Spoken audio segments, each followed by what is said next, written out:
Οι χελώνες που κρατούν τη γη, ένας ινδιάνικος μύθος για το σεισμό.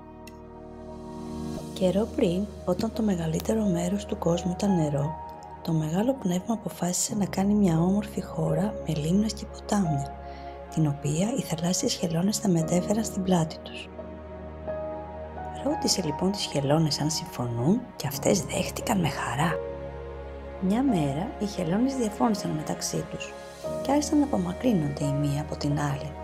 Τότε η γη κλονίστηκε, ράγισε κάνοντας ένα δυνατό θόρυβο. Οι χελώνες δεν μπόρεσαν να κολυμπήσουν μακριά, διότι η γη στις πλάτες τους ήταν βαριά. Όταν είδαν ότι δεν μπορούσαν να φύγουν, σταμάτησαν να διαφωνούν και συμφιλιώθηκαν. Παρ' όλα αυτά, καμιά φορά οι χελώνες που κουβαλούν τη χώρα διαφωνούν ξανά και τότε κάθε φορά που γίνεται αυτό η γη τρέμει.